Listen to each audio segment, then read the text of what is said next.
A dying girl asks a dangerous man for one last wish, and he says yes. In a world where power means everything and mercy is weakness, one accidental meeting will shatter both their lives. This is a story about loneliness, forgotten kindness, and a promise made on the edge of death. Stay with me until the end. Hit that like button and drop a comment with your city so I can see how far this story travels. Now, let me take you to where it all began. The fluorescent lights in St. Catherine's Hospital buzzed like dying insects, casting their sterile glow across linoleum floors that smelled of disinfectant and despair. Adrian Voss stood in the wrong corridor, jaw tight, leather coat still damp from the February rain outside. He'd taken a left when he should have gone right, a mistake he wouldn't have made 5 years ago, back when staying sharp meant staying alive. Now he ran half the city's underground, and small errors like this pissed him off more than they should. He checked his phone.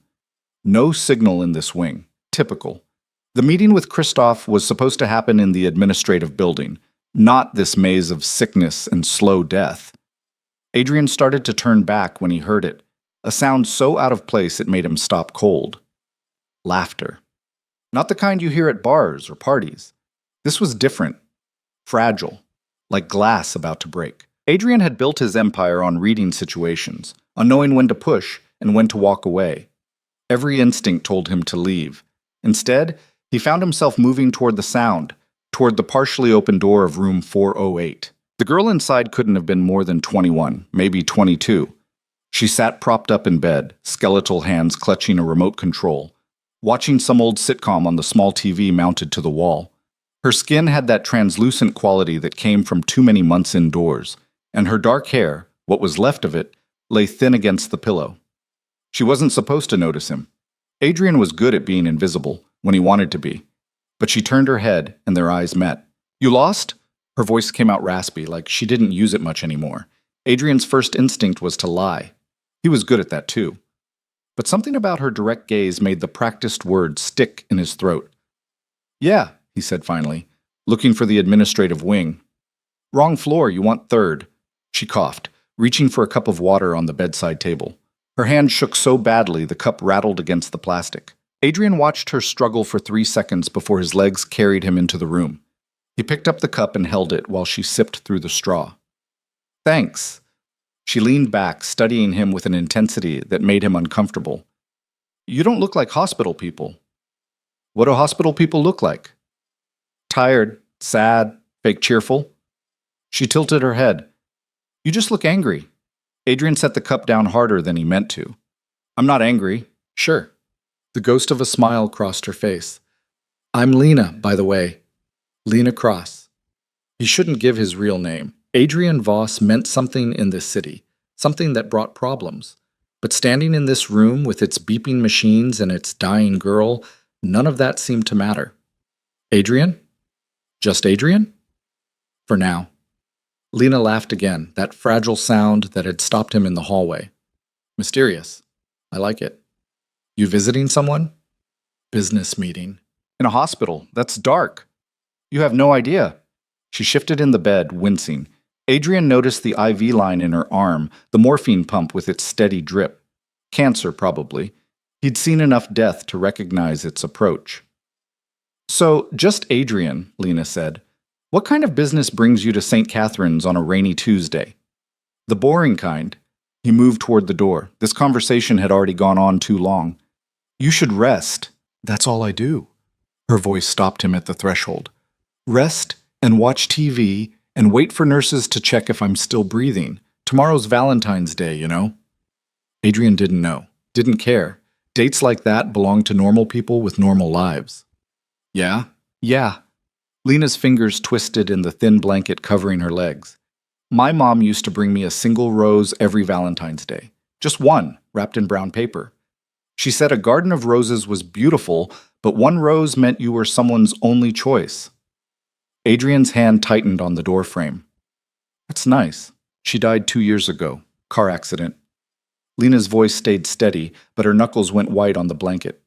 "I'm all that's left of the Cross family now. Well, for a little while longer anyway." "You got other family coming tomorrow?" "No." The single word hit harder than it should have. Adrian had spent years building walls, learning not to feel, teaching himself that sentiment was weakness. But standing in this doorway, looking at this girl who'd be dead before spring, something old and buried stirred in his chest. Friends? He tried. Lena's laugh this time held no humor. I had friends. Back when I was healthy, when I could go out, when I didn't look like a skeleton wrapped in skin. Funny how fast people disappear when you stop being fun. Adrian knew about that. Different context, same truth. People stayed around him because they feared him or needed him. The moment he showed weakness, they'd scatter like roaches when the lights came on. So tomorrow you'll be alone. Yeah. She met his eyes again. Story of my life lately. Adrian should have left then, should have walked out, found Christoph, handled his business, and forgotten room 408 ever existed. Instead, he heard himself say, "That's rough." Could be worse, could be dead already. She tried for levity, but it fell flat. At least I'm still here for one more Valentine's Day, even if nobody else is. The machines beeped their steady rhythm. Down the hall, a nurse called for someone named Patricia.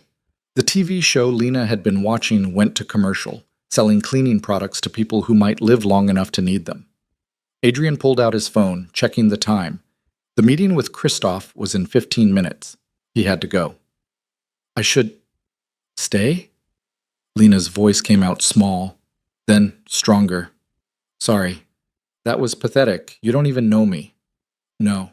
Then why did you come in here? Good question. Adrian asked himself the same thing. Heard you laughing, he said finally. Seemed wrong. In a place like this. Joy in the face of death? She smiled. My rebellion against the universe. Probably pointless, but it passes the time. Adrian's phone buzzed. Christoph, asking where he was. He typed a quick response. Running late. Start without me. You don't have to feel sorry for me, Lena said, watching him. I'm not looking for pity. I don't do pity. No, I don't think you do. She leaned her head back against the pillow, suddenly looking exhausted. What do you do, just Adrian? Business. Right, the boring kind. Her eyes drifted closed. You should go. You're meeting. But Adrian didn't move. He stood there in the doorway, this man who'd built an empire on violence and fear, watching a dying girl fight to keep her eyes open. And for reasons he couldn't name, he found himself walking back into the room, pulling the visitor's chair closer to the bed. What are you doing? Lena asked, eyes opening a fraction. Not sure. You're weird. Yeah. She smiled at that. A real smile this time, not the brittle thing from before. I like weird. Adrian sat down, the plastic chair creaking under his weight. His phone buzzed again. Christoph. Probably pissed now. He silenced it. Tell me something, Lena said, her voice getting softer. Something true. Not the business stuff. Something real. Adrian wasn't used to real. His life was built on layers of lies and half-truths, on maintaining distance, on making sure nobody ever got close enough to matter. I don't like hospitals, he said finally. Nobody likes hospitals. No. I mean, I really don't like them. Being in one makes my skin crawl. Then why are you still here? Adrian looked at her, this stranger who'd be dead in weeks, maybe days, and couldn't find an answer that made sense. I don't know, he admitted. Lena's eyes opened wider, studying his face like she was memorizing it. You're scared of something. I'm not. You are. I can see it. She shifted slightly, pain flashing across her face. It's okay. I'm scared too. Of dying? Of being forgotten. Her hand moved toward the water cup again, that same tremor making the journey difficult. Of spending my last days alone and then just disappearing, like I never mattered at all. Adrian reached for the cup without thinking, holding it steady while she drank. When she finished, he set it down carefully. You matter, he said, and was surprised to find he meant it. To who? You just met me. Still, Lena was quiet for a moment. The TV show came back on, canned laughter filling the silence. Neither of them watched it. Adrian? Yeah? Tomorrow, Valentine's Day. She paused, and he could see her gathering courage for something. Would you? I know this is crazy. You're a stranger. But would you maybe come back, just for a little while, so I'm not alone? Every rational part of Adrian's brain screamed at him to say no. He had an empire to run, enemies to handle, problems that didn't solve themselves. Getting involved with a dying girl in a hospital room was the definition of pointless. But he thought about her words, of being forgotten, of disappearing like I never mattered at all. He thought about the boy he used to be before Marcus died, before the world taught him that caring was weakness. That boy would have said yes without hesitation. I don't think, Adrian started. It's okay. Lena cut him off quickly, turning her face away. Stupid question. You've got a life. I shouldn't have asked. Adrian stood up. Christoph was probably losing his mind by now. This whole detour had been a mistake, a momentary lapse in judgment. He needed to go, to get back to reality, to remember who he was and what mattered. He made it to the door before his mouth betrayed him. What time? Lena's head turned back so fast it must have hurt. What? Tomorrow. What time? You'll come? Adrian didn't answer right away. He stood there, hand on the doorframe, every instinct warring with something deeper he'd thought long dead. Yeah, he heard himself say. I'll come. Really? Yeah. Lena's face transformed. The exhaustion lifted, replaced by something Adrian hadn't seen there before. Hope. It made him feel like he'd just promised the moon and had no idea how to deliver. 2:00, she asked. Afternoon visiting hours. 2:00. You won't. I'll be here. He said it with more certainty than he felt. Lena's smile could have powered the whole hospital. Thank you, Adrian. You have no idea what this means. He nodded and left before he could change his mind, walking quickly down the corridor toward the elevator. His phone exploded with messages the moment he got signal back. Christoph, furious. Chen asking about the next shipment. Dmitri, reporting problems at the South Docks. Normal. This was normal. His real life. The one that mattered. Room 408 was already fading in his rear-view mirror. The meeting with Christoph went badly. The Russian was pissed about being kept waiting, and Adrian's head wasn't in the game. They were supposed to be negotiating territory lines, but Adrian kept losing his train of thought, kept seeing Lena's face when she'd asked him not to leave her alone. You listening to me, Voss? Christoph leaned forward, gold teeth glinting under the harsh lights of the administrative conference room. Yeah, you want Parkside Avenue. Parkside and the warehouses. The warehouses aren't on the table. They are now. Christoph's smile held no warmth. Unless you want problems. A month ago, Adrian would have handled this smoothly. Would have either negotiated or made it clear that threats didn't work on him. Tonight, he just felt tired. Take Parkside, he said. Leave the warehouses. We're done here. Christoph's eyes narrowed. That easy? That easy. You feeling okay, Voss? You seem off. Adrian stood up, buttoning his coat. I'm fine. We done? Yeah, we're done. But Christoph watched him with the calculating look of a predator sensing weakness. Adrian didn't care. He walked out of St. Catherine's into the rain, which had picked up to a steady downpour. His driver, Marcus, named after his dead brother in a moment of sentiment Adrian had regretted ever since, waited by the black sedan.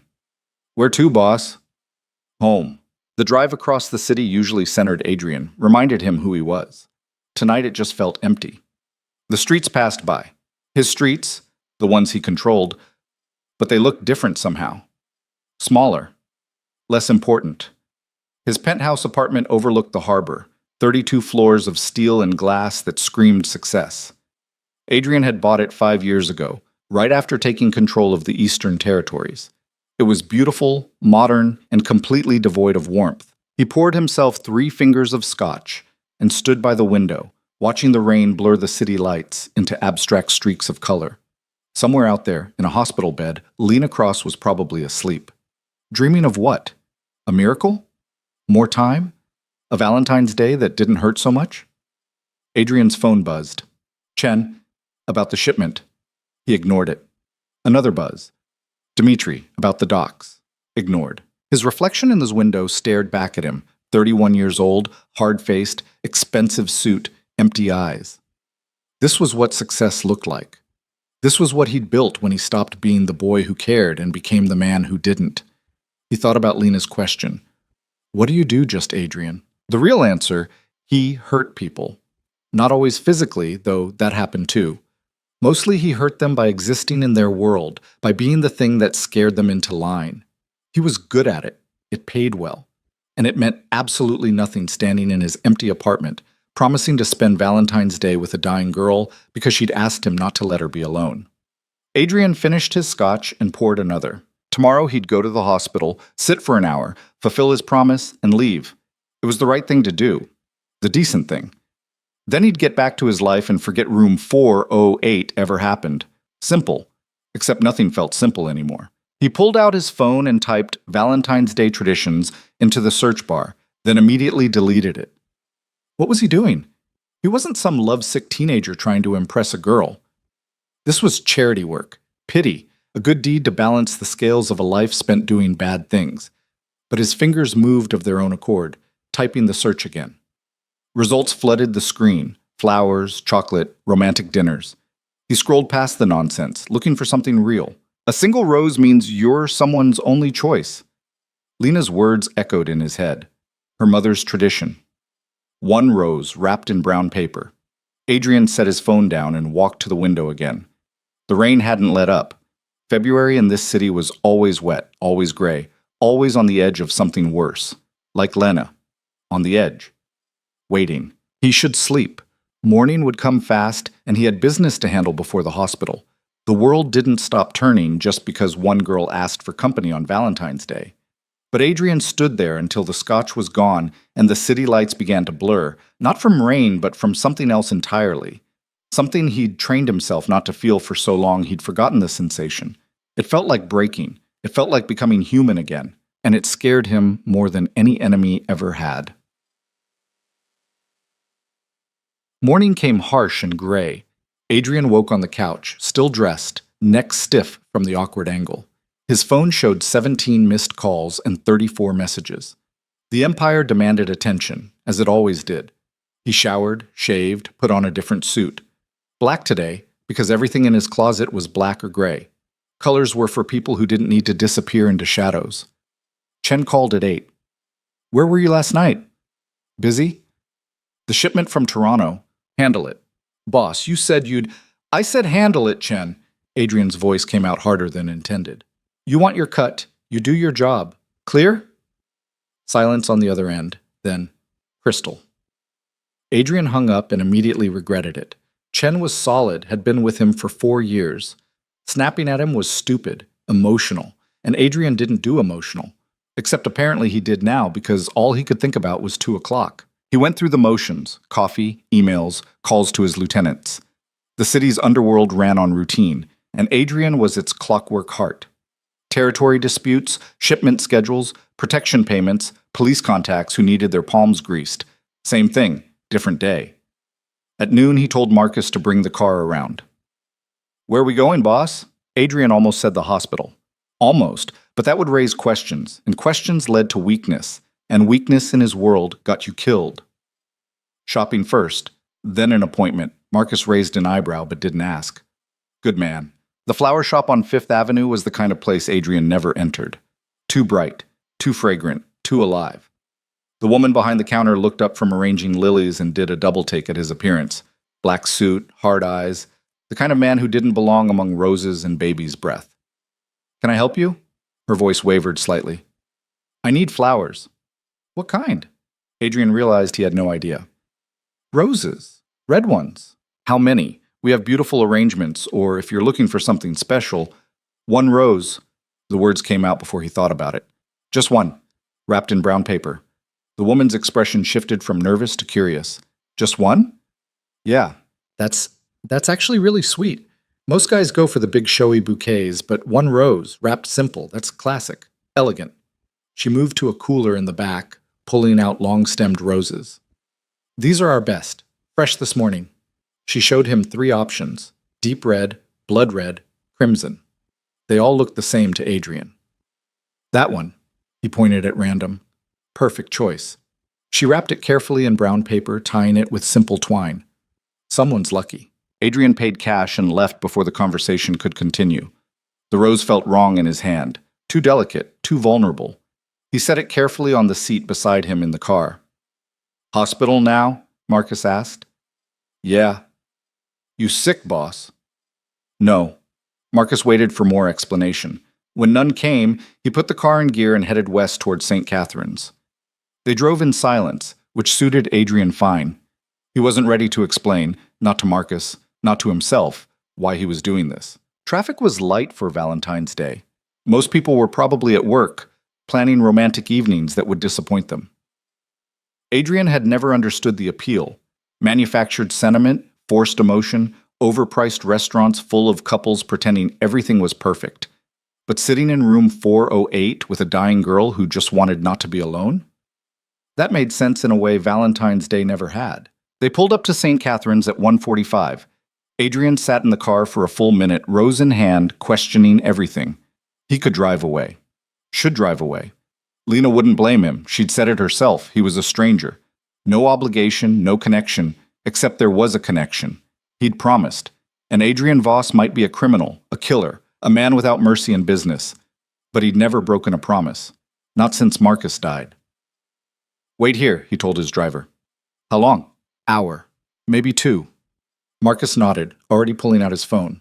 Adrian walked into the hospital with the rose hidden inside his coat, feeling like an idiot. The elevator ride to the 4th floor seemed to take forever. His reflection in the polished doors showed a man out of place, carrying flowers to a girl he barely knew. The corridor was quieter today. Fewer nurses, fewer visitors. Valentine's Day meant skeletons, crews, and people taking time off to be with loved ones. The healthy ones, anyway. The dying ones stayed right where they were. Room 4. 08's door was closed. Adrian knocked softly. Come in. Lena's voice, stronger than yesterday. He pushed open the door and stopped. She'd tried. Despite everything, the IV, the morphine, the body that was shutting down, she'd tried to look nice. Her thin hair was brushed. Her lips had a touch of color. She wore a pink sweater someone must have brought from home, too big now on her skeletal frame. And her face when she saw him, when she realized he'd actually come, hit Adrian like a physical blow. You came, she whispered. You actually came. Said I would. People say a lot of things. Her eyes went to the rose still half hidden in his coat. Is that... Adrian pulled it out, suddenly self-conscious. You mentioned your mom, the tradition. I thought... He didn't finish. Couldn't finish. Because Lena's face crumpled, and tears started streaming down her cheeks, and Adrian had no idea what to do. Is this wrong? No. She reached for the rose with shaking hands. No, it's perfect. It's the most perfect thing anyone's ever done for me. Adrian handed it over, watching as she brought it to her nose, breathing in the scent. Her hands trembled so badly he thought she might drop it, but she held on like it was the most precious thing in the world. Maybe, in this room, it was. Brown paper and everything, she said through tears. How did you know? You told me. But you remembered, you listened. She looked up at him and Adrian felt something crack in his chest. People don't listen anymore, not really, but you did. He sat down in the visitor's chair, uncomfortable with her gratitude, her tears, the raw emotion filling the small room. This wasn't his world. He dealt in threats and violence, in power plays and calculated moves, not in roses and tears and dying girls who looked at him like he'd hung the moon. It's just a flower, he said. No? Lena clutched it tighter. It's everything. They sat in silence for a while, Lena holding the rose like it might disappear if she let go, Adrian trying to figure out what he was supposed to do now. The TV was off. The machines beeped their constant rhythm. Outside the window, rain started again, soft against the glass. I didn't think you'd really come, Lena said finally, wiping her eyes with the back of her hand. Last night, after you left, I kept telling myself not to get my hopes up, that you were just being polite, that you'd wake up this morning and realize how crazy it was. Maybe I did. But you came anyway. Yeah.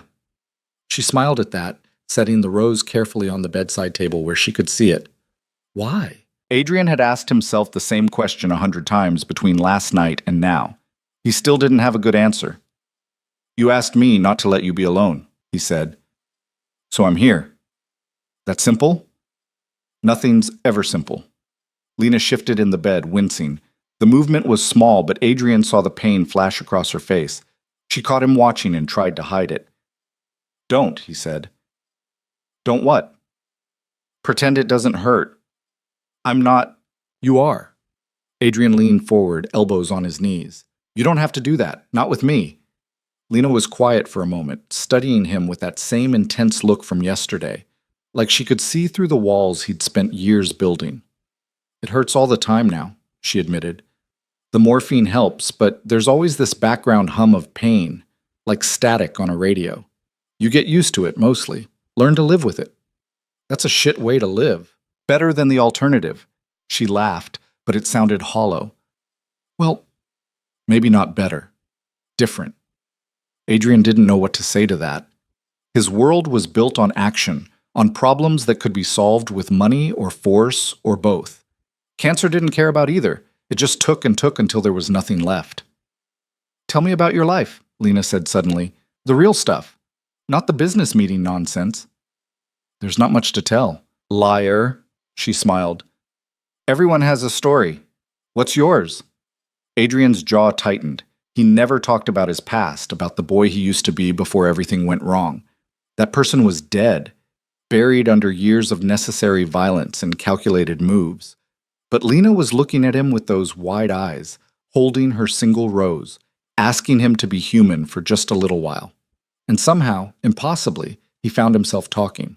I had a brother, he heard himself say. Marcus. He was 2 years younger than me.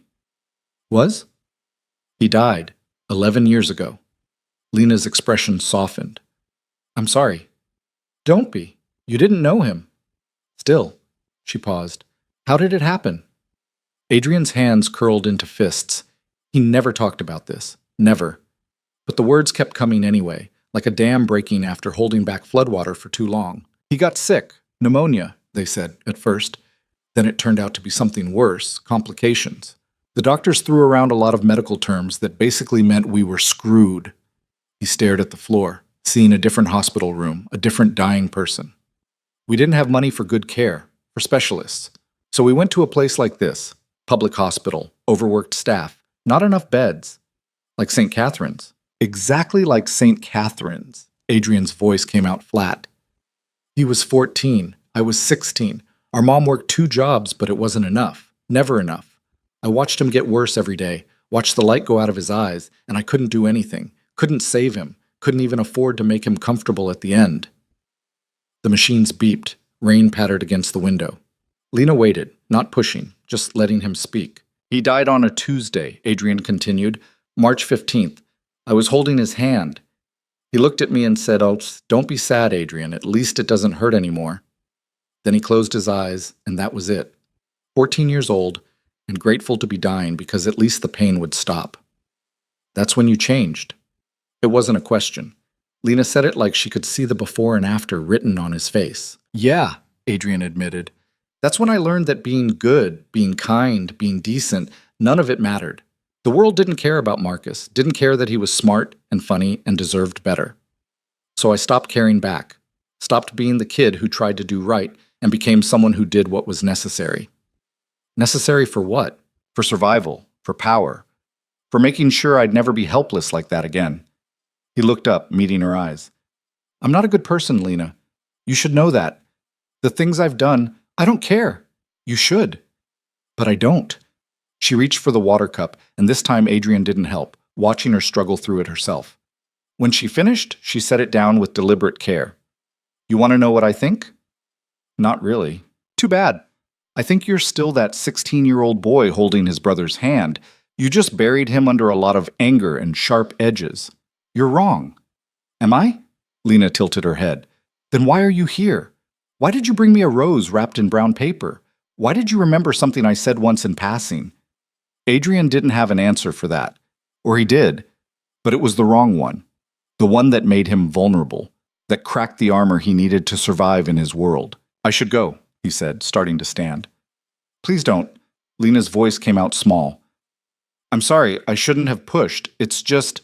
She paused, choosing her words carefully. It's just that I'm dying, Adrian. And when you're dying, you stop caring about polite conversation, about pretending. I look at you and I see someone who's been hurt, someone who's scared to be hurt again. And I recognize that because I'm the same way. You're not scared. I'm terrified. Her laugh was bitter. Every night I close my eyes and wonder if I'll wake up. Every morning I do wake up and I'm surprised and disappointed at the same time. Because I'm tired, Adrian. So tired of fighting, but I'm also scared of what comes next or what doesn't come next. Adrian sat back down slowly. What do you mean? What if there's nothing? What if we just stop existing and that's it? All the pain, all the struggle, all the moments that made me who I am, gone, erased, like I never mattered at all. Her voice cracked. That's what scares me most, not dying, but being forgotten. The words hit too close to home. Adrian thought about Marcus every day, kept him alive in memory, if nothing else. But who would remember Lena? No family, no friends who visited, no one to carry her forward into the future. Just a girl in room 408 who'd be dead by spring. I'll remember you, he said quietly. Lena's eyes filled with tears again. You don't have to say that. I'm not saying it because I have to. They looked at each other across the small space between bed and chair, this dying girl and this broken man, and something passed between them. Recognition, maybe, or understanding. Two people who'd been hurt by the world finding a moment of honest connection in a sterile hospital room on Valentine's Day. The door opened suddenly, breaking the moment. A nurse walked in, young and perky, carrying a chart. How are we doing today, Lena? She barely glanced at Adrian. Pain levels? Fine, Lena said, wiping her eyes quickly. I'm fine. Scale of 1 to 10? 4. The nurse made a note. We can adjust your meds if you need. No, I want to stay clear, for today. The nurse looked up at that, then at Adrian, then back to Lena. Understanding dawned on her face. Okay, well, I'll be back to check vitals in an hour. Push the button if you need anything. She left, and the moment stretched out again.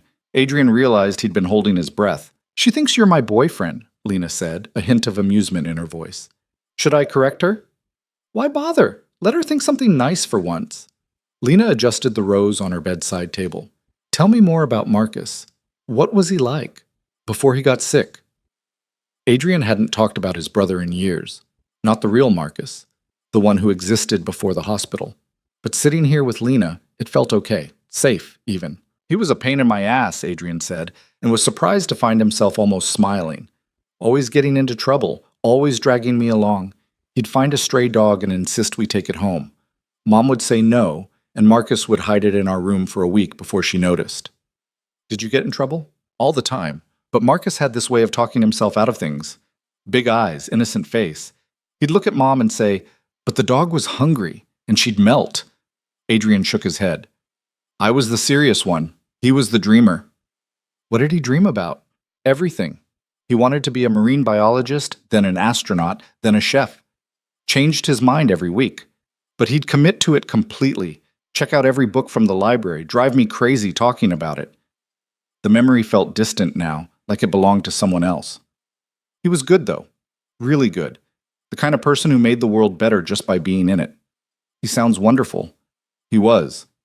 Adrian's throat tightened, and the world killed him anyway. Lena was quiet for a long moment, then she said, I had a dog once. When I was little, before my dad left. Yeah? Golden retriever named Sunny. Original, right? She smiled at the memory. He was the best thing in my life for about 3 years. Then one day he got out of the yard and got hit by a car. I was 9. I cried for a week straight. I'm sorry. My mom told me that grief is just love with no place to go. That Sunny took a piece of my heart with him, but that was okay because it meant he mattered. That he'd always matter, even if he wasn't here anymore. Adrian thought about that. About Marcus taking a piece of his heart, about building walls around what was left so nothing else could get in. Or out. Your mom sounds like she was smart. She was. Lena's expression grew distant. She worked as a secretary at a law firm. Nothing glamorous, but she loved it. Made good money, gave me a stable life after my dad bailed. Then one night she was driving home from work and some drunk driver ran a red light. She died instantly. They told me she didn't suffer. Did that help, knowing she didn't suffer? No. Lena's laugh was sharp. Not even a little bit. Because I suffered. I still suffer. Every single day I wake up and remember she's gone, and I'm alone. The machines beeped their rhythm. Outside, the rain picked up again, drumming against the window with increasing intensity. Adrian watched water streak down the glass and thought about loneliness, about how it could kill you just as surely as any disease. Tell me something happy, he said suddenly. A good memory. Before all this. Lena blinked, surprised by the request. Then her face softened. Okay. There was this time. I must have been 8 or 9. It was pouring rain, just like today. My mom was walking me home from school, and we didn't have an umbrella. She smiled at the memory. We were getting soaked. I was crying because I was cold and miserable. And then this boy, maybe a year older than me, came up and held his umbrella over my head.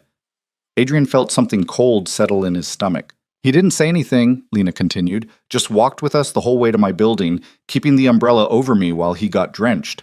When we got to my door, I tried to thank him, but he just smiled and ran off. She touched the rose absently. I never saw him again. Never got to tell him what that meant to me. How that one small kindness on a terrible day made everything feel less awful. Adrian couldn't breathe, couldn't move, because he remembered. 20 years ago, maybe more. He'd been 10, walking home from school with his mother's old umbrella. It had been raining hard, and he'd seen a little girl crying on the sidewalk, her mother trying to comfort her. And Adrian, still innocent then, still the kind of boy who helped without thinking about it, had walked over and held the umbrella above her head. He'd gotten soaked, caught a cold that lasted a week. His mother had scolded him for ruining a perfectly good shirt. But the little girl had stopped crying.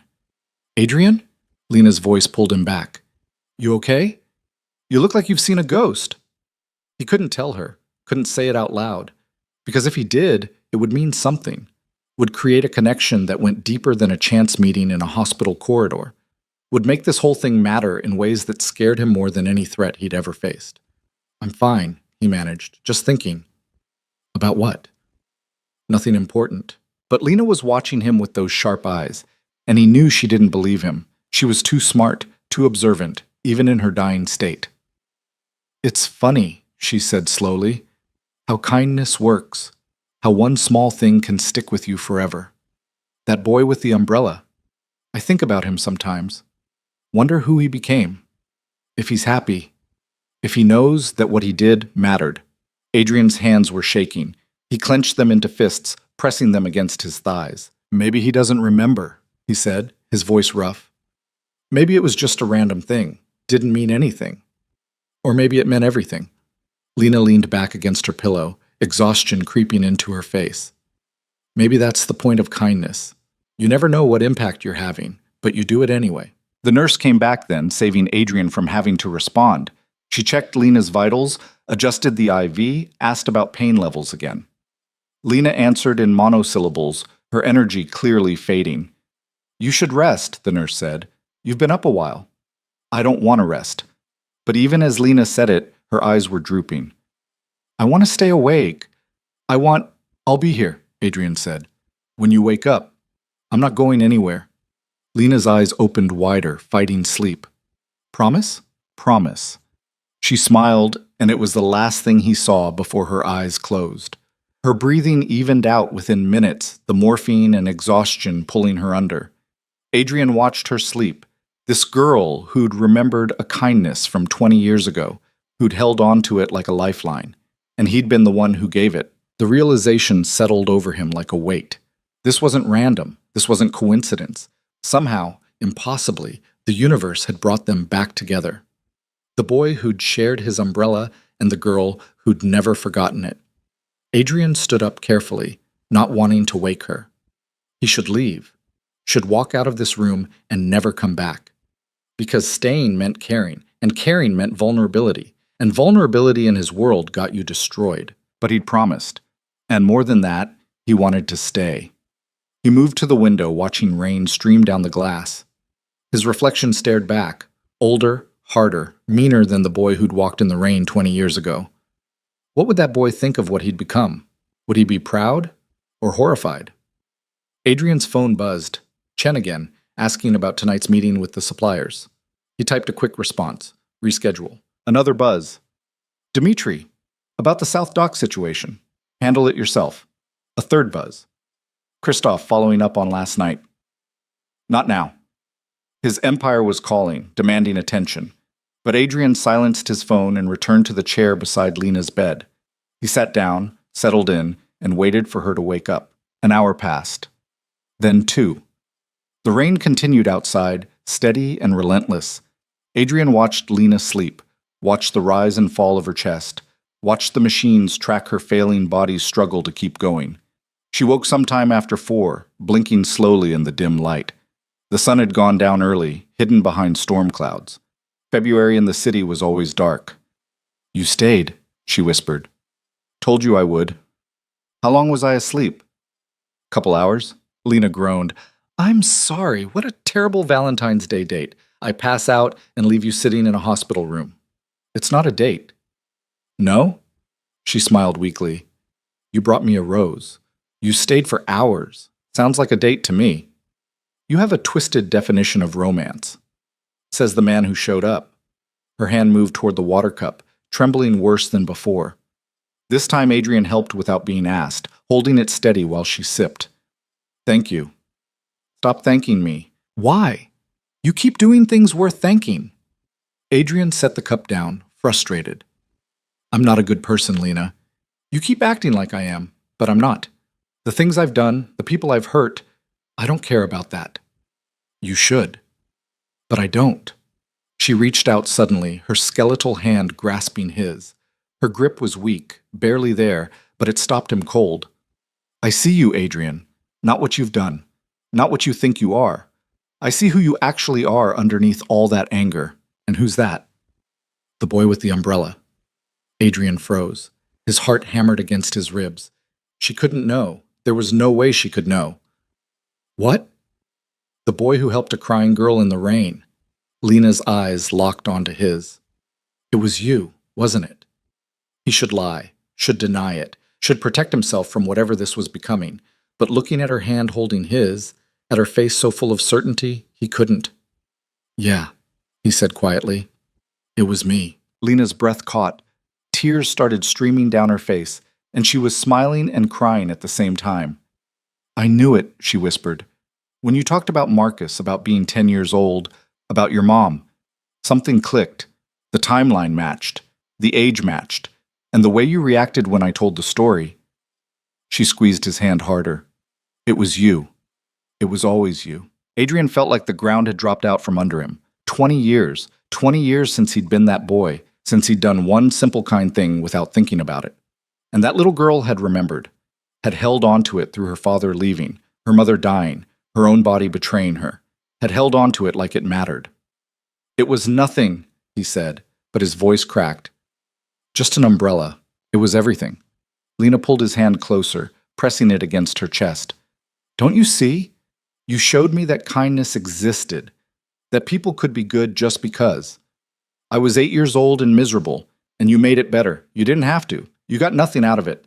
But you did it anyway. And look where it got me." Adrian's voice came out harsh. "I kept being kind, kept trying to help people. And the world took my brother and taught me that kindness is weakness. That's not what it taught you." "Then what?" Lena's grip tightened. "It taught you that kindness costs, that it hurts. But you did it anyway back then, and you're doing it now. You came here.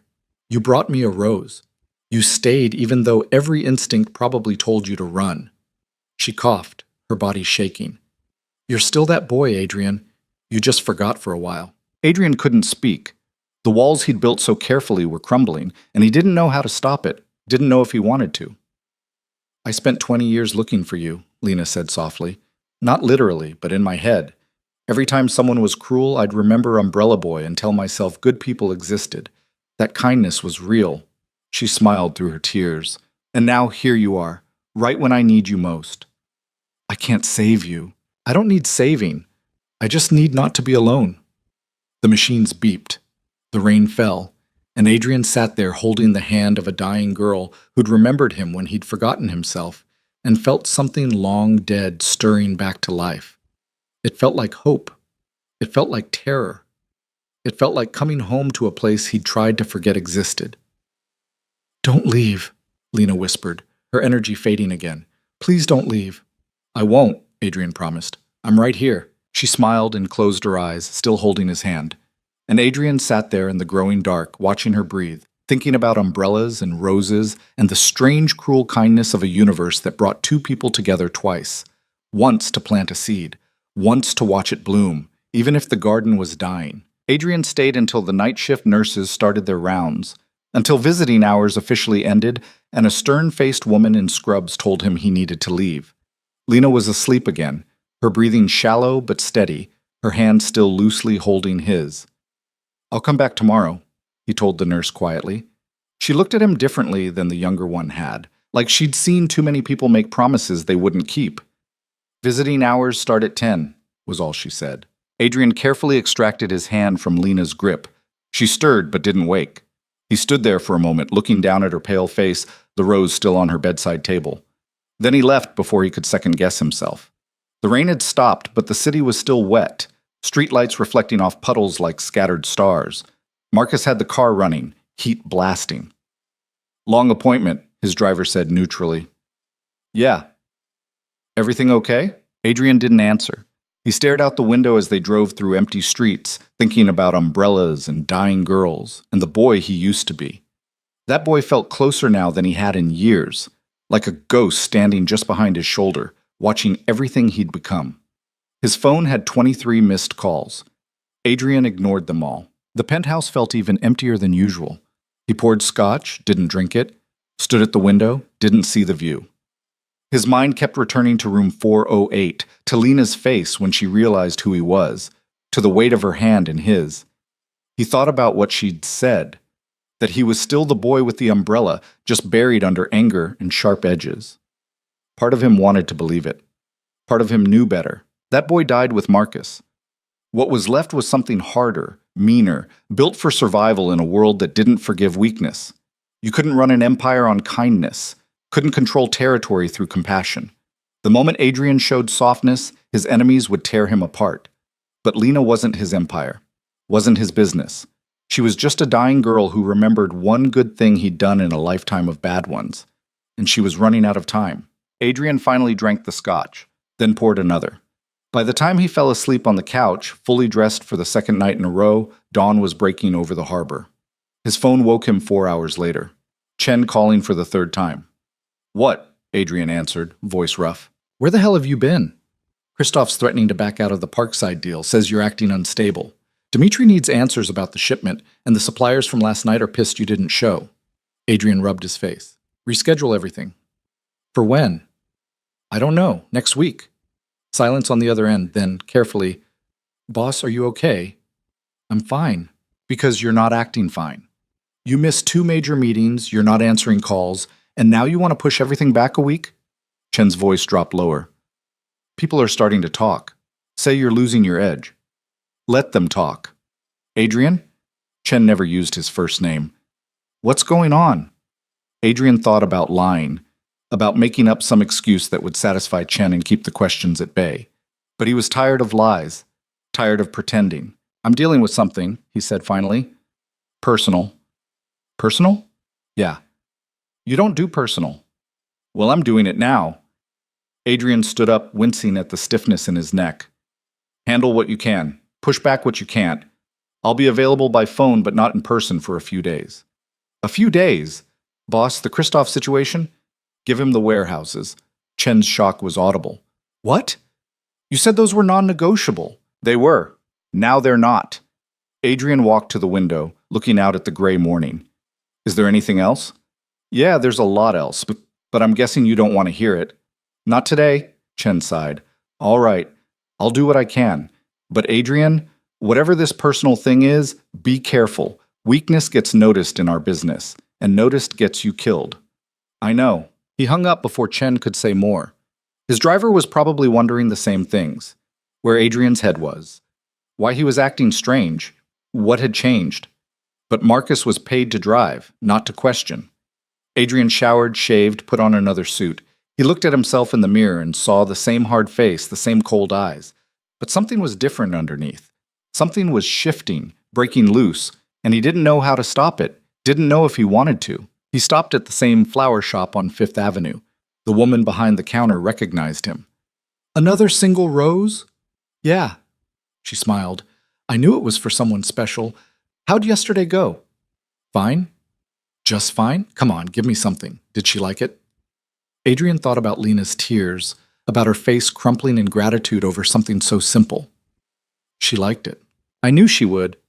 The woman wrapped another rose in brown paper, her movements practiced. You know what? This one's on the house. You don't have to. Consider it my Valentine's gift to you both. Anyone who appreciates a single rose over a gaudy bouquet deserves a break. She handed it over with a wink. Same time tomorrow? Adrian hadn't planned on tomorrow, hadn't planned past today, but he found himself nodding. Maybe. I'll be here. He left with the rose, feeling strange about the woman's kindness. People in his world didn't give things away for free. Everything had a price, a motive, an angle, but the flower shop lady had just smiled and wished him well. Maybe the world outside his empire wasn't as dark as he'd convinced himself it was. St. Catherine's looked different in daylight. Less oppressive, more just sad. Adrian walked through corridors he was starting to recognize, past nurses who no longer gave him suspicious looks. He was becoming a familiar face in room 408, the boyfriend who visited every day. Except he wasn't the boyfriend. Wasn't anything, really. Just a ghost from a dying girl's past, trying to figure out why the universe had brought them back together. Lena was awake when he arrived, staring at the ceiling. She turned her head at the sound of the door, and her face transformed when she saw him. You came back. Said I would. I know, but... She trailed off, not finishing the thought. I'm glad you're here. Adrian set the new rose next to yesterday's. Lena's eyes widened. You brought another one? Woman at the shop insisted. The same woman? Yeah, Lena smiled. She probably thinks you're the most romantic man in the world, bringing single roses wrapped in brown paper. Or the cheapest. No, there's nothing cheap about this. She touched both roses gently. These mean more than 100 fancy ones ever could. Adrian sat down in what was becoming his chair. Lena looked worse today, her skin more translucent, the circles under her eyes darker. But she was trying to smile, trying to be present. How are you feeling? He asked. Honest answer? Yeah. Like death, which I guess makes sense. She laughed, but it turned into a cough that shook her whole body. When it subsided, she wiped her mouth with a tissue. Sorry, not exactly attractive. You don't have to be attractive. No? What do I have to be? Adrian thought about it. Real. Just be real. That I can do? Lena shifted in the bed, trying to find a comfortable position. There probably wasn't one anymore. I've been thinking about yesterday. About the umbrella. About you. Don't? Why not? Because it doesn't change anything. It changes everything. Lena's voice was firm despite her weakness. Don't you see? We were connected all this time. You did something kind without thinking about it, and it shaped my entire life. That has to mean something. It means I was a stupid kid who didn't know better. No. She reached for his hand, and he let her take it. It means you were good. And you're still good, Adrian. You just forgot. I'm not. Yes, you are. Her grip was weaker today, barely there.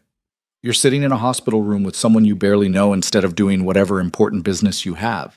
You brought me flowers 2 days in a row. You listened when I talked about my mom, about Sunny, about being scared. Good people do those things. Bad people don't. Adrian wanted to argue, wanted to list all the reasons she was wrong, all the terrible things he'd done that proved he wasn't the person she thought he was. But looking at her face, seeing the conviction there, he couldn't. You're dying, he said instead. That doesn't give you magical insight into people. Maybe it does. When you're dying, you stop seeing what people pretend to be. You just see what they are. She coughed again, softer this time. And you're good, Adrian, even if you don't believe it. They sat in silence for a while. The machines beeped. Somewhere down the hall, a doctor was paged, life and death continuing their eternal dance in the corridors of St. Catherine's.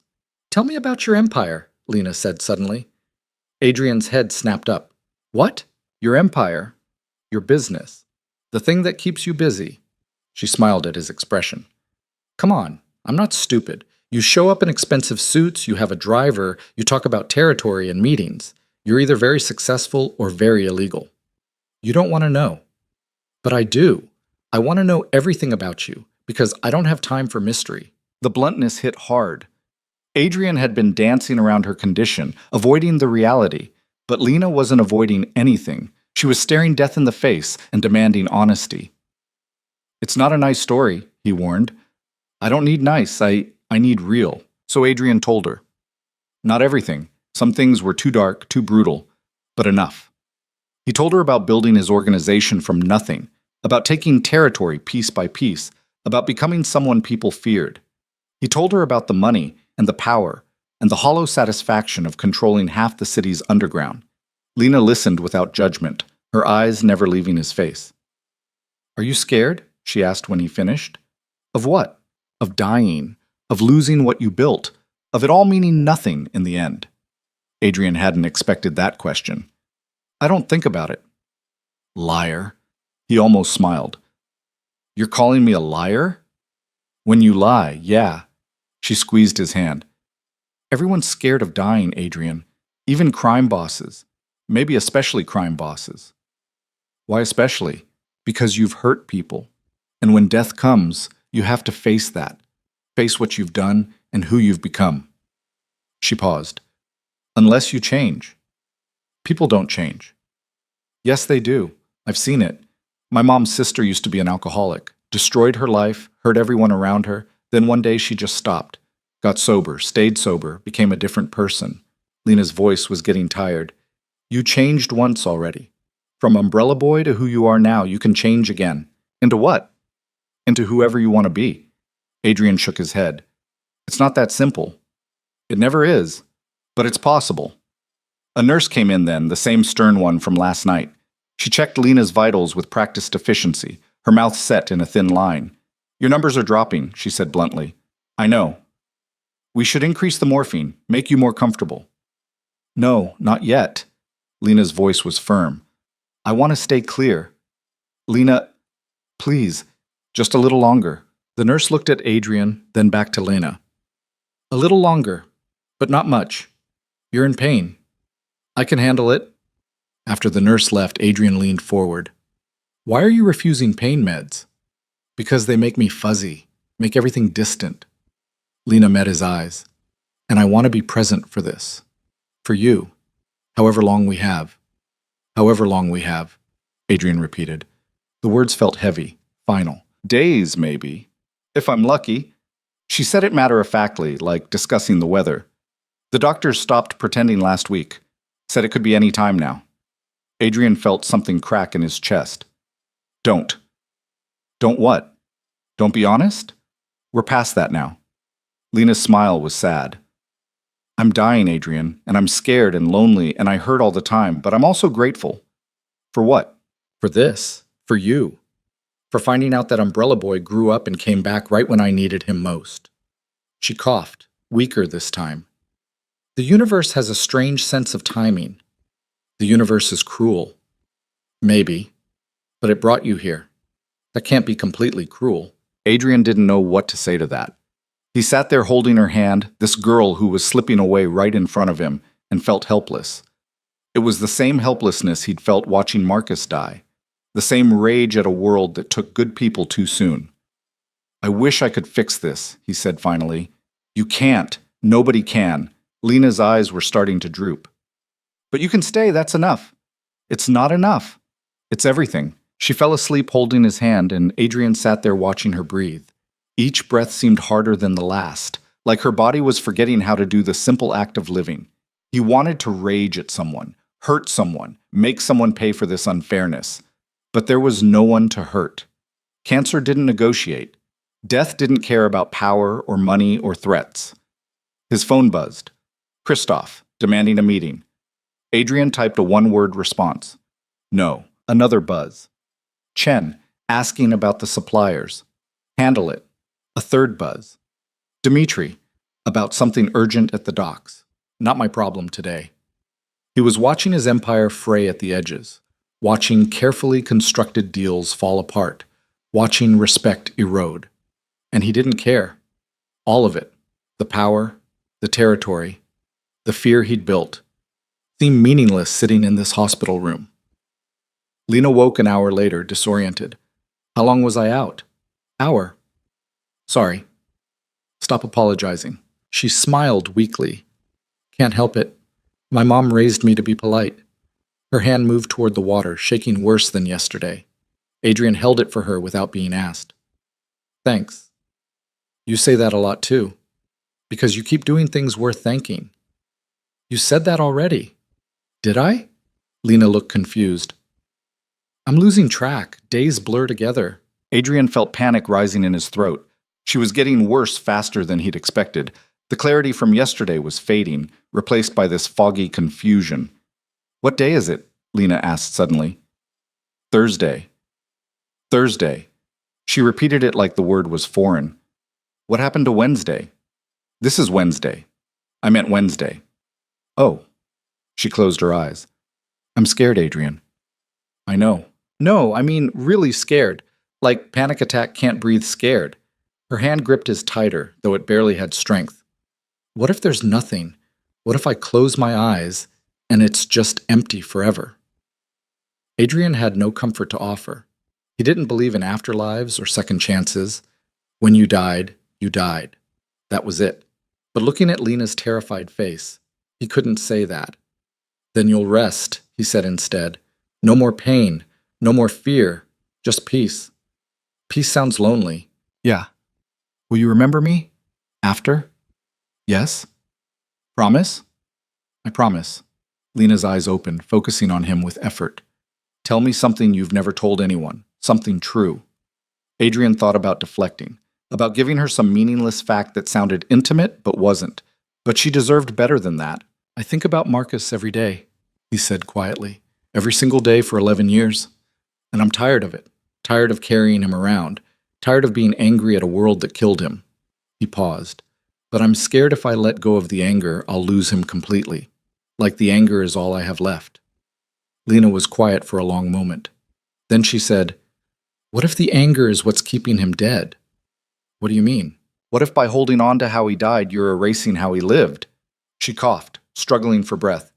From what you've told me, Marcus was kind, happy, good, but you became the opposite, so in a way, you killed him twice.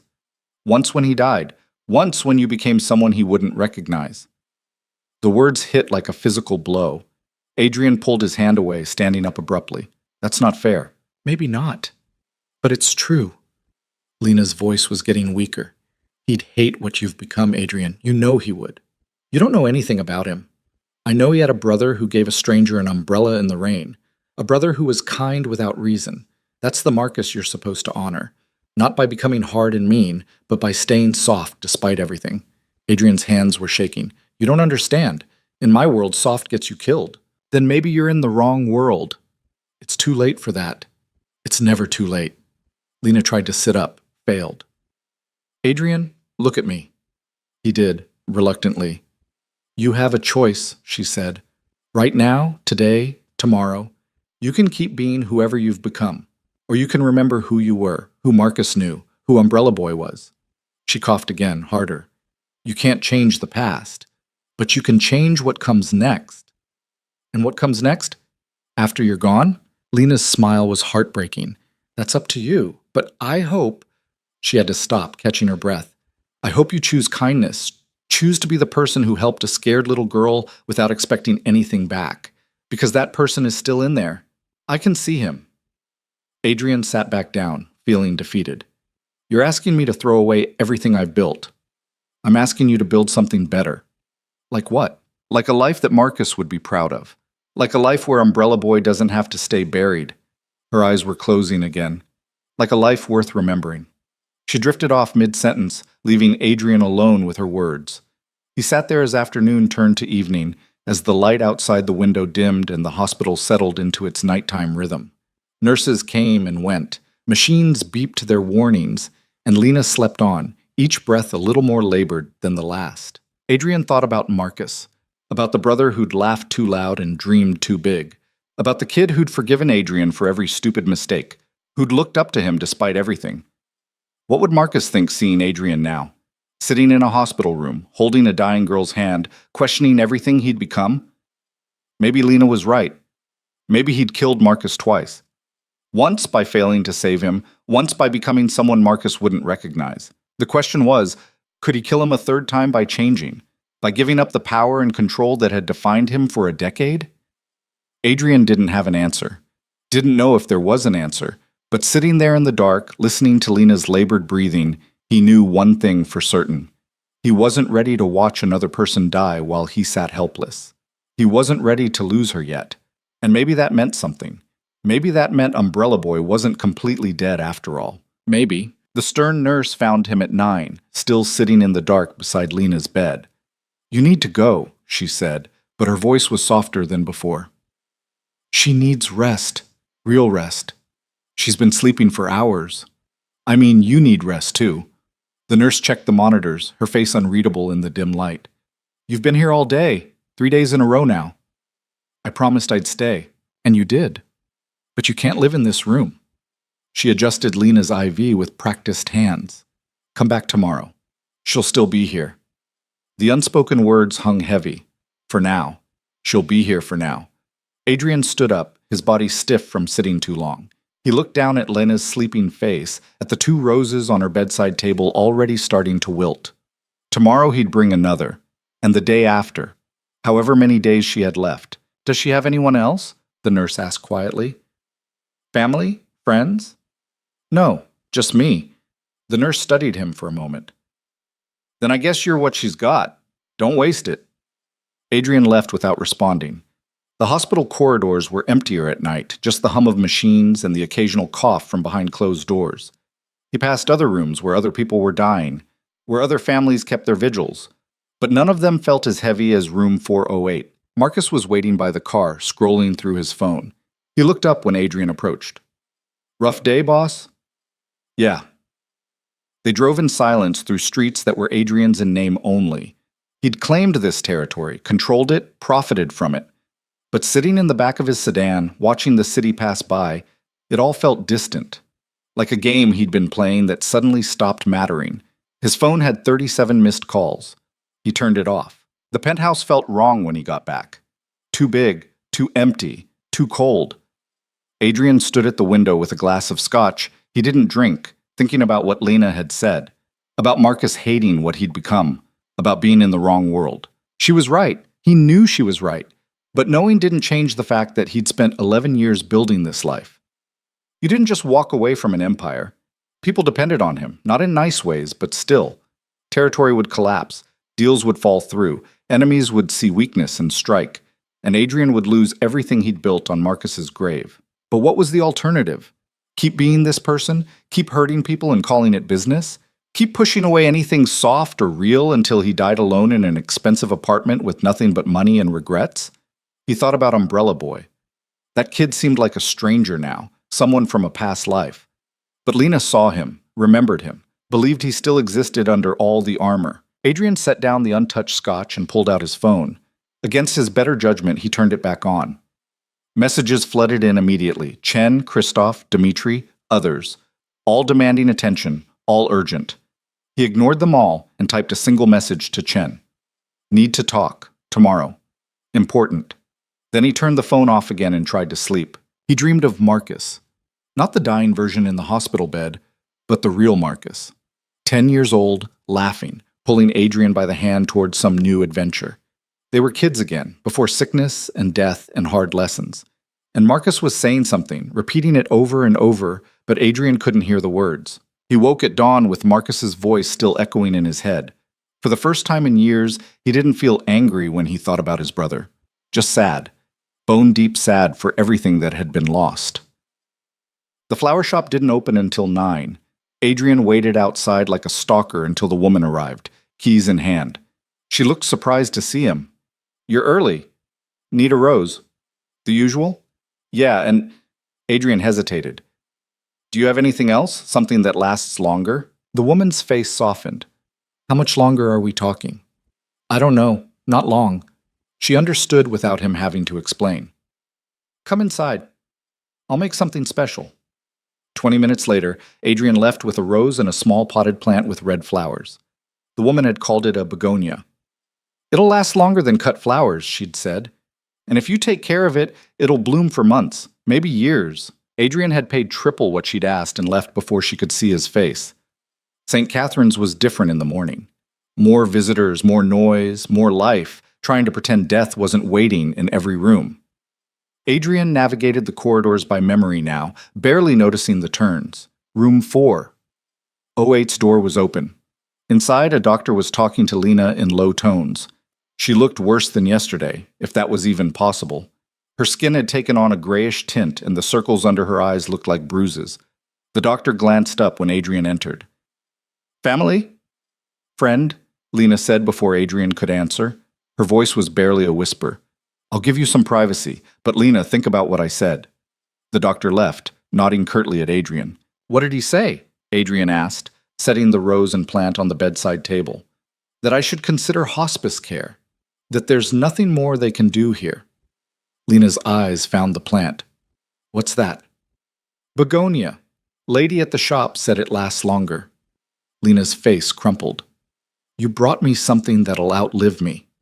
Adrian felt like he'd been punched. "I didn't think— No, it's perfect." She reached out, touching the flowers with trembling fingers. "Something to remember me by. When I'm gone." "Don't talk like that." "Why not? It's true." She coughed, a wet rattling sound that made Adrian's chest tighten. "Could be today, could be tomorrow, but it's coming, Adrian. We both know it." He sat down heavily, the chair creaking under his weight. "I'm not ready. Neither am I, but that's not how death works." Lena tried to smile. "At least I got my Valentine. Got my roses, gotta find out what happened to Umbrella Boy." Her hand found his. "Could be worse. Could be better." "Yeah." Her eyes closed. "Could always be better." They sat in silence for a while. Adrian watched the begonia, its red flowers bright against the sterile white of the hospital room, a promise of life in a place of death. He wondered if it was cruel or kind to bring it. "Adrian? Yeah? Tell me what you're thinking, right now." He could lie. Should lie. But Lena deserved honesty, especially now. "I'm thinking about running," he admitted. "About walking out that door and never coming back. Because watching you die is bringing back everything from Marcus, and I don't know if I can do this again." Lena's eyes opened. "So why are you still here?" "Because I promised, and because—" He stopped, not sure how to finish. "Because what?" "Because you make me remember who I used to be, and I'm not sure if I hate that or need it." "Maybe both." Her grip tightened weakly on his hand. "Change is scary, especially when you've built your whole life around being someone else." "You sound like a therapist." "I sound like someone who's had a lot of time to think." She coughed again, weaker. "When you're dying, you do a lot of thinking about what matters, what doesn't, who you were versus who you wish you'd been." "Any conclusions?" "Yeah, kindness matters. Everything else is just noise." Adrian thought about his empire, his power, his carefully constructed world of fear and control. All of it noise compared to sitting in this room, holding this dying girl's hand.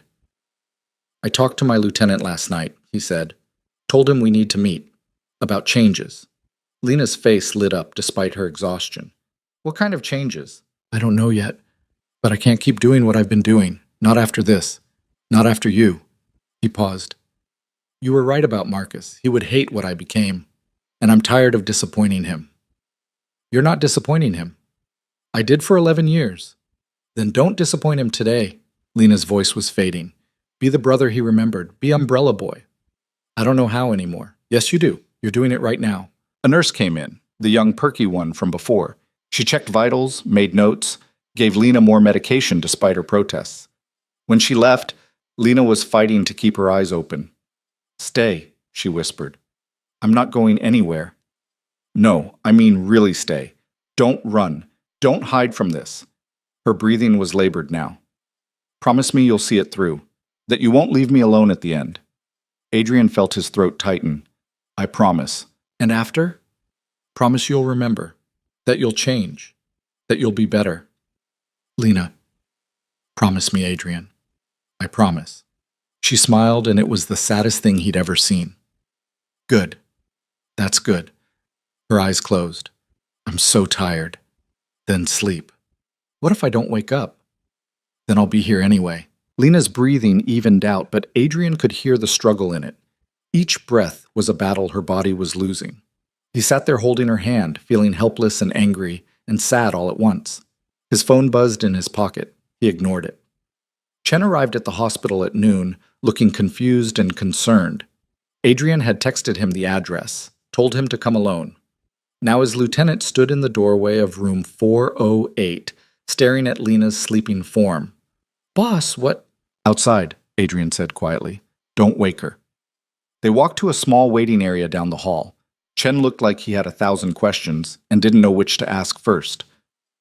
"Who is she?" he finally said. "Someone I used to know. A long time ago. And now? Now she's dying." Adrian leaned against the wall, suddenly exhausted. "And it's making me rethink some things." Chen's expression was carefully neutral. "What kind of things?" "Everything. The business. What we do. Who I am." Adrian met his lieutenant's eyes. "I'm thinking about stepping back." "Stepping back? Or stepping out?" "I haven't decided yet." Chen's jaw tightened. "Boss, you can't be serious. You built this from nothing. You control half the city. You just walk away, it'll collapse. Christoph will move in. Dmitri will turn. Everything you worked for doesn't matter." Those words came out harder than Adrian intended. "None of it matters, Chen. Not really. That's grief talking. Or guilt. Or whatever you're feeling about—" Chen gestured toward room 408. "About her, but you can't make decisions like this based on emotion." "Why not?" "I made every other decision based on anger. How's that different?" Chen was quiet for a moment. "What do you want me to say?" "Nothing. I want you to listen." Adrian straightened up. "I'm not making any moves yet, but I need you to start thinking about contingencies, about what happens if I'm not running things anymore." "You're scaring me, boss." "Good, because I'm scared too." Adrian started walking back toward room 408. "I'll be here for the next few days. Handle what you can. Everything else can wait.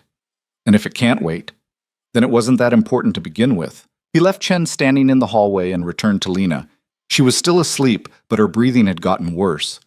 The machines were beeping more insistently, and a nurse was adjusting settings with a worried expression. "How long?" Adrian asked quietly. The nurse looked at him with sympathy. "Hard to say. Could be hours. Could be days. But not weeks." "No, not weeks." Adrian nodded and sat back down. The nurse left, and he was alone with Lena and the machines and the ticking clock none of them could see. She woke an hour later, disoriented and scared. "Adrian?" "Right here." "I had a dream about rain, about a little girl and a boy with an umbrella." Her eyes focused on him slowly. "That really happened, didn't it? I didn't imagine it. It really happened." "Good. I thought maybe I was losing my mind." She coughed, and Adrian held water for her. "Thanks. For everything. For coming back. For staying." "You don't have to thank me." "I know, but I want to." Her hand found his again, the grip almost non-existent now. "I need to tell you something, while I still can." "What?" "I'm not scared anymore." Her voice was soft, but certain. "I was terrified yesterday. Of dying. Of being forgotten. Of it all meaning nothing. But I'm not scared now." "Why not?" "Because of you. Because you came back. Because Umbrella Boy remembered me even after 20 years. She smiled weakly. "If one small kindness could last that long, could bring us back together like this, then maybe nothing is meaningless. Maybe it all matters. Every moment. Every choice." Adrian felt tears burning behind his eyes. He couldn't remember the last time he'd cried. Years. Maybe decades. "Don't leave me," he said, and hated how broken his voice sounded. "I don't have a choice." "I know. But don't. Please." Lena's thumb moved slightly against his hand. The smallest gesture, but it felt enormous. "You're going to be okay, Adrian. You're going to change. Going to be better. I know you will." "How can you know that?" "Because that's who you are. Under everything. Under all the anger and fear and walls." Her breathing was getting shallower. "Promise me something. Anything. Plant roses. Somewhere. A garden of them." She paused, struggling for air. "For me. For Marcus. For Umbrella Boy. So kindness doesn't get forgotten." "I promise." "Red ones. Like you brought me." "Red ones." She smiled. "That's good. That's really good." Her eyes started to close. "Adrian?" "Yeah?" "Thank you for being my Valentine. For not letting me be alone. A tear slid down her cheek. For remembering me. Lena, it's okay. I'm ready now. Her voice was barely audible. Don't be sad. This is the good part. Where it stops hurting. Adrian gripped her hand tighter as if he could keep her here through force of will, but he could feel her slipping away, could see the light fading from her eyes. I'll remember you, he said urgently. Every day, I promise. I know. Lena's smile was peaceful. Go be good, Adrian. Be umbrella boy again. For me. Her eyes closed, her breathing slowed, and Adrian sat there holding her hand, watching the machines track her body's final surrender. The nurse came in at some point. Adrian didn't know when. She checked monitors, turned off alarms, and placed a gentle hand on his shoulder. I'm sorry, she said softly.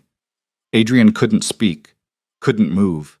He just sat there holding Lena's hand, which was already growing cold. She was gone. This girl who'd remembered him, who'd seen through his walls, who'd asked him to be better. Gone like Marcus. Gone like everyone good in his life. But she'd left him something, a promise to keep, a garden to plant, a version of himself to rediscover. He sat with her for another hour, even after they came to take her body away. The begonia was still blooming on the bedside table, red flowers bright and alive. He took it when he finally left, carrying it carefully through the corridors of St. Catherine's. Marcus was waiting by the car, took one look at Adrian's face, and didn't ask questions.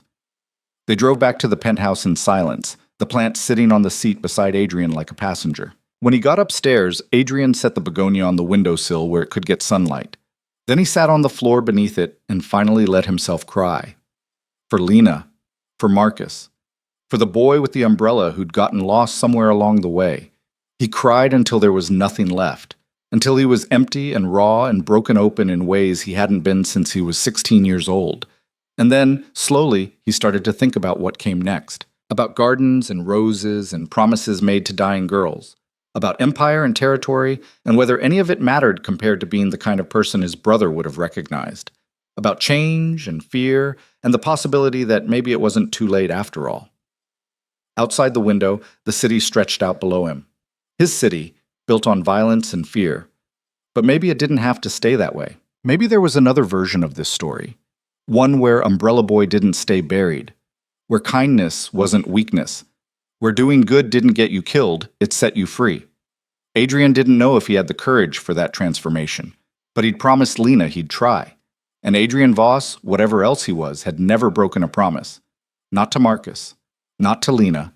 Not to himself. If you or someone you know is having a difficult time, free support is available. Find resources. The funeral was small. Just Adrian, the hospital chaplain, and a funeral director who looked bored. Lena had no one else, and Adrian found himself angry about that all over again. A person's life shouldn't end with 3 strangers standing around a cheap casket in a municipal cemetery. He'd paid for everything, the casket, the plot, the headstone. It would read simply, Lena Cross, 2004 to 2026, remembered. The funeral director had asked if he wanted to add anything else. Adrian couldn't think of words big enough to contain who she'd been, so he left it at that. Remembered. It was what she'd wanted most. After they lowered the casket, after the chaplain said his empty words about peace and rest, Adrian stood alone by the grave. Rain had started again, because of course it had. The universe had a sick sense of timing. I'm going to keep my promise, he said to the freshly turned earth. I don't know how yet, but I will. No one answered. Dead people didn't. But Adrian felt lighter saying it anyway, like speaking the words made them real. He drove himself back to the city, not wanting Marcus in the car. The begonia sat on the passenger seat, still blooming. Adrian had researched how to care for it, water twice a week, indirect sunlight, fertilizer once a month. He was going to keep this plant alive if it killed him. Chen was waiting in the lobby of Adrian's building, looking uncomfortable in the expensive marble entryway. He stood when Adrian approached. Boss, I heard. I'm sorry. Thanks. Do you want to talk about it? No. Adrian kept walking toward the elevator. Chen fell into step beside him. But we need to talk about the other thing. The changes. Yeah. They rode up to the penthouse in silence. Inside, Adrian set the begonia back on its windowsill and poured 2 glasses of scotch. Chen took his, but didn't drink. I've been thinking about what you said, Chen started, about stepping back, and I think it's a mistake. Okay. Just okay? You're entitled to your opinion. Adrian sat down, suddenly exhausted. Doesn't change mine. Chen set his glass down untouched. Boss, you built this organization from nothing. You took territory no one else could hold. You made deals that shouldn't have been possible. You're respected, feared even. You walk away now, all of that crumbles. Maybe it should crumble. You don't mean that, don't I? Adrian stared into his scotch. What am I, Chen, really? Strip away the title and the reputation. What am I? You're Adrian Voss. I'm a criminal. A thug with a nice suit and an expensive apartment. Adrian looked up. I hurt people for money. I threaten them. Sometimes I do worse. And for what? So I can control streets I don't even walk on, so people I don't know can be scared of my name? Chen was quiet for a long moment. This is about her, the girl. Her name was Lena. Lena, then. This is about her dying, about you feeling guilty or sad or whatever. But boss, this will pass. Give it time. You'll remember why we do what we do. And why is that?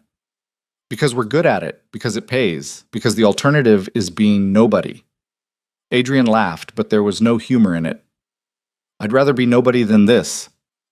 Chen stood up abruptly. You're not thinking straight. Take a few weeks. Grieve. Process.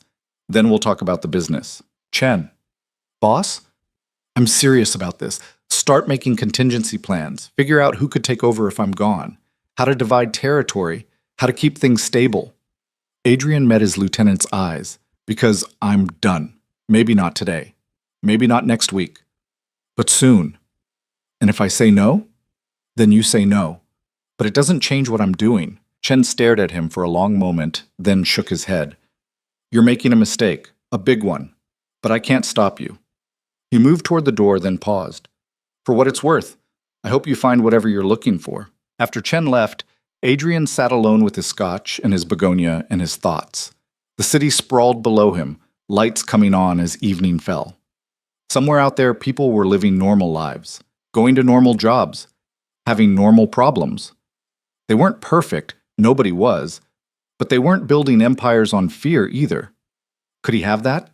Could someone like him just walk away and become ordinary? Lena had thought so, had believed Umbrella Boy was still in there, waiting to resurface. But she'd been dying, seeing the world through the lens of someone who had nothing left to lose. Maybe she'd been wrong. Maybe Adrian was too far gone to change. His phone rang. Christoph. Adrian answered. What? Voss, we need to talk about the warehouse situation. You gave me Parkside, but I still want... Take the warehouses. Silence. What? Take them. They're yours. Just like that? Just like that.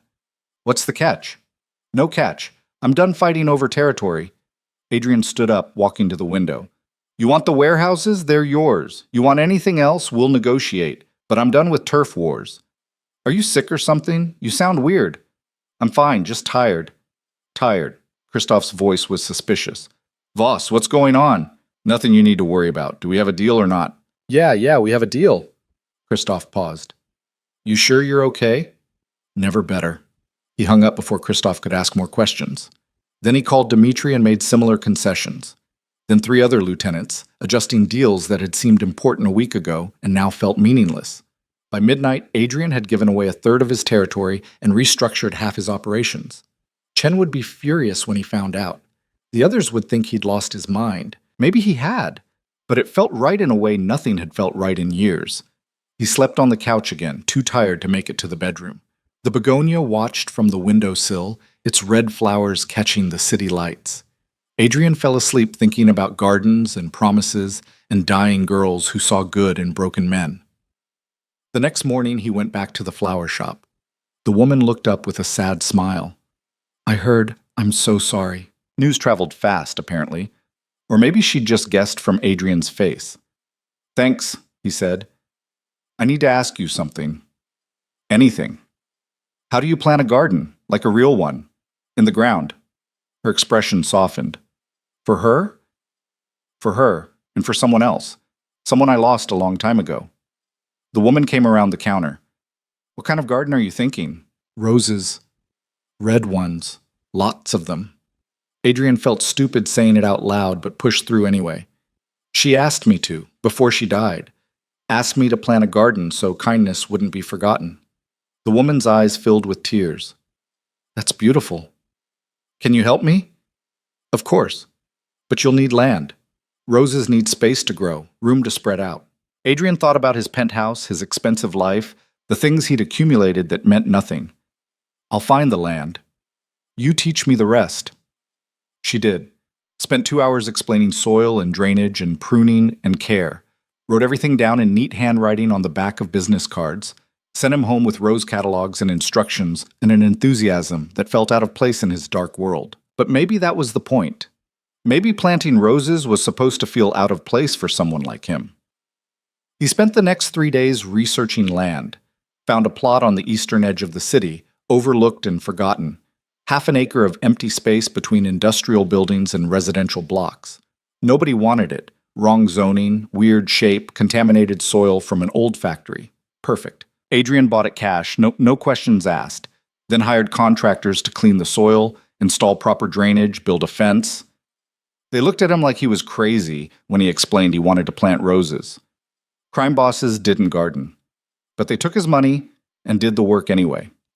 Chen found out on day 4 and showed up at the penthouse looking furious. What the hell are you doing? Starting a garden. A garden. Chen's voice was flat. You're buying land to plant flowers while our organization is falling apart.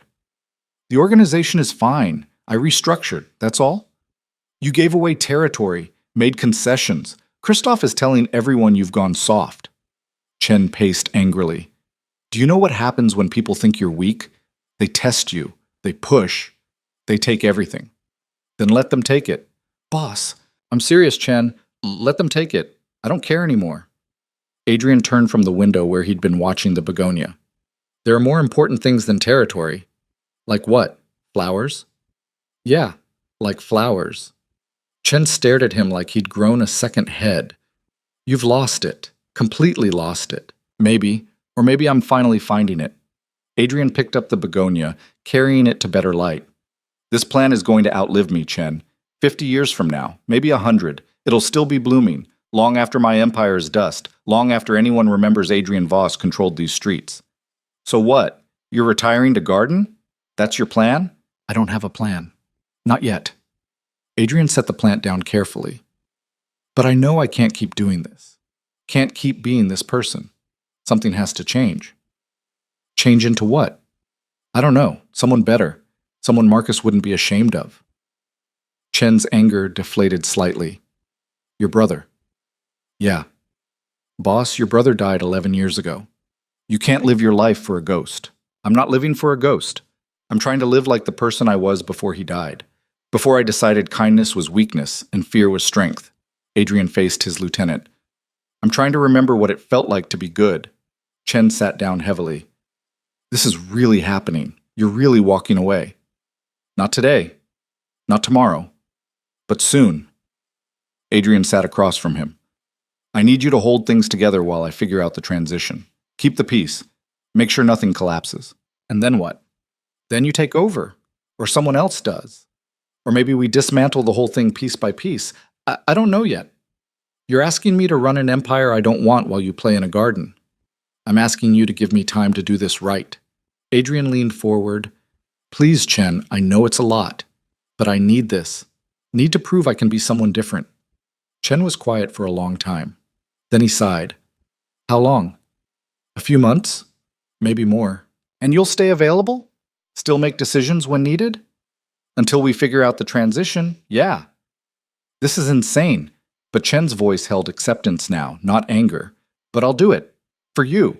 Because you're my boss and my friend, even if you're being an idiot. Thanks. Don't thank me. Thank me when this doesn't get us all killed. After Chen left, Adrian stood at the window and looked at the city. His city. Except it wasn't really his, was it? He'd claimed it, controlled it, but he'd never loved it. Never saw it as anything but territory to conquer. But Lena had loved this city. Had grown up in it, laughed in it, cried in it. Somewhere out there was the building where she'd lived with her mother. The school where Adrian had walked her home in the rain. The hospital where she'd died. Maybe that was the city worth knowing. Not the one divided into territories and deals, but the one where real people lived real lives, where kindness mattered and cruelty hurt, and every small choice rippled outward. The contractors finished the land prep 2 weeks later.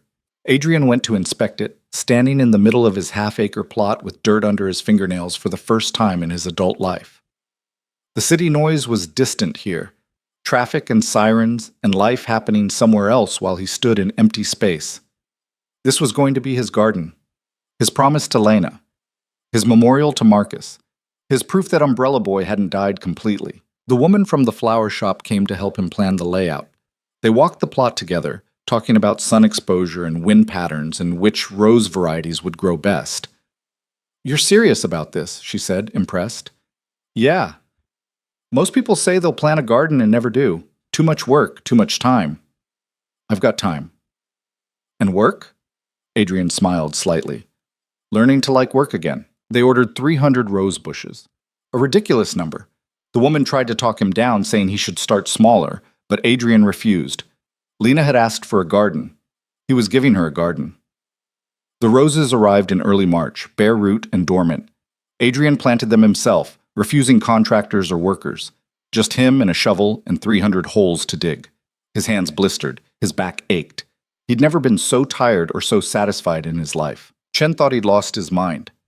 Christoph and Dmitri were circling, testing boundaries. The organization was strained and unstable. But Adrian kept digging, kept planting, kept watering the beginnings of something that might bloom. He visited Lena's grave every week, bringing updates. "Got the roses in the ground. They look like sticks right now, but the lady says they'll bloom by June. You'll like them. I went with all reds, like you said." No response, obviously, but talking to her made the work feel less lonely.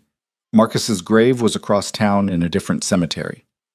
Adrian hadn't visited in years, too angry at his brother for dying and too ashamed of what he'd become. But one Saturday morning, he drove out there with a rose from the begonia plant. The grave was overgrown with weeds. Adrian felt a stab of guilt seeing it. He'd spent 11 years blaming Marcus for dying and hadn't even kept his resting place clean. "I'm sorry," he said, clearing the weeds. "I'm sorry I let you down. Sorry I became someone you wouldn't recognize. Sorry I blamed you for leaving when it wasn't your fault." He set the rose on the headstone. "But I'm trying to change. Trying to be the brother you deserved. There's this girl, well, she's gone now. But she knew me. Knew the real me from before. And she asked me to be better, so I'm trying." The wind rustled through nearby trees. Adrian sat on the ground beside his brother's grave and told him everything. About Lena, about the umbrella, about promises and gardens, and learning to be human again. "I don't know if I can do it," he admitted. "Don't know if someone like me can change, but I'm going to try. For her. For you. For that stupid kid who shared his umbrella without thinking about it." He stayed until the sun started setting, then drove home feeling lighter than he had in years. The garden grew slowly. By April, the rose bushes had leafed out, showing green. By May, buds appeared. Adrian tended them obsessively, following every instruction the flower shop woman had given him. Water, fertilize, prune, protect. His organization was transitioning. Chen handled more day-to-day operations. Adrian made fewer decisions, gave away more territory, focused on graceful withdrawal rather than maintaining control. Some people thought he was dying. Others thought he'd been threatened. None of them guessed the truth, that he'd simply decided to stop. Christoph called one evening in late May. "Voss, I heard a rumor you're retiring." "Not retiring, changing careers." "To what, gardening?" Christoph laughed. "I thought that was a joke." "Not a joke. Got 300 rose bushes that need tending." "You're serious. Dead serious." "Well, good luck with that, I guess." Christoph paused. "For what it's worth, you were a tough opponent. Respected you, even when we were enemies." "Thanks, Christoph." "What are you going to do after the roses?" "I don't know yet. Maybe nothing. Maybe something completely different." Adrian looked at the begonia, which had doubled in size and was covered in blooms. "Figure out who I am when I'm not trying to control everything." "That's deep, Voss." "Yeah, well, I had a good teacher." The first roses bloomed on June 3rd. Adrian stood in his garden, surrounded by red flowers as far as he could see, and felt something break open in his chest. Not breaking like before. Not pain or anger or grief. Breaking like a shell cracking, like something that had been trapped finally getting free. He took photos with his phone, wishing Lena could see it. She'd have loved this. Would have walked through the rows of roses, touching petals, breathing in the scent. Would have told him it was perfect. But she was gone. And Marcus was gone. And all Adrian had was this garden and a promise kept and the faint hope that maybe, just maybe, he could become someone they'd both be proud of. He hired a local charity to maintain the garden, made it open to the public, free admission, put up a small sign at the entrance, the Lena Cross Memorial Garden. In memory of kindness. People came. Not many at first, just a few curious locals who saw the roses and wanted a closer look. But word spread. Soon families were having picnics between the rows. Couples were taking engagement photos. Kids were running through paths while their parents relaxed on benches Adrian had installed. The garden became something alive, something real, something that mattered more than any territory he'd ever controlled. Chen came to visit one evening, finding Adrian deadheading spent blooms. "Boss, the transition is almost complete. Another month and you'll be out entirely." "Good. So what then? You just garden for the rest of your life?" "Maybe. Or maybe I do something else." Adrian stood up, wiping his hands. "There's a community center in the old neighborhood, where Marcus and I grew up. It's falling apart, needs funding. I was thinking about helping." "Helping how?" "Money, time, whatever they need." Adrian looked at his lieutenant. "Turns out I'm good at organizing things. Just need to organize things that matter instead of things that hurt." Chen smiled slightly. "You really did change." "Trying to." "No, I mean you did. Past tense." Chen gestured at the garden. "The Adrian I knew 6 months ago would never do this. Would never walk away from power. Would never admit to being wrong. But you did. You changed. Because of Lena. Because of you. She just reminded you who you could be. But you did the work. You made the choice." Chen extended his hand. "I'm proud of you, boss." Adrian shook it, surprised by the emotion in his throat. "Thanks. I'll finish the transition. Make sure everything's stable. Then I'm out too." "You're leaving?" "Yeah, watched you change and realized I didn't want to be in this life anymore either." Chen smiled. "Might open a restaurant. My mom always said I should. Figure now's a good time." After Chen left, Adrian walked through his garden as the sun set. Red roses everywhere, blooming and beautiful and alive. He thought about Lena asking him to plant them. About Marcus who'd deserved better. About Umbrella Boy who'd gotten buried under anger and pain. That boy was back now. Not the same. You couldn't unlearn 11 years of hard lessons. But close enough. Good enough. Adrian stopped at the center of the garden where he'd planted the biggest rose bush. He'd carved a small stone marker for the base. For Lena, who remembered kindness. For Marcus, who deserved better. For the boy with the umbrella, who never really died. "I kept my promise," he said to the roses, to the memory of two people who'd shaped him. "I changed. I built the garden. I'm trying to be better." The wind rustled through the flowers, carrying their sweet scent. Somewhere nearby, a family was laughing. A couple was taking photos. Life was happening in this space he'd created, this memorial to kindness in a city that desperately needed it. And Adrian realized something that made him smile. This garden would outlast him, would outlast his empire and his reputation and his name. 50 years from now, 100, people would still come here, would still see red roses and feel something good, would still benefit from one small act of remembrance. That was immortality. Not power or fear or control, but kindness planted in the ground, growing season after season, touching lives he'd never meet. Lena had been right. One small kindness could last forever, rippling outward in ways you couldn't predict. The umbrella shared in the rain had brought them back together 20 years later.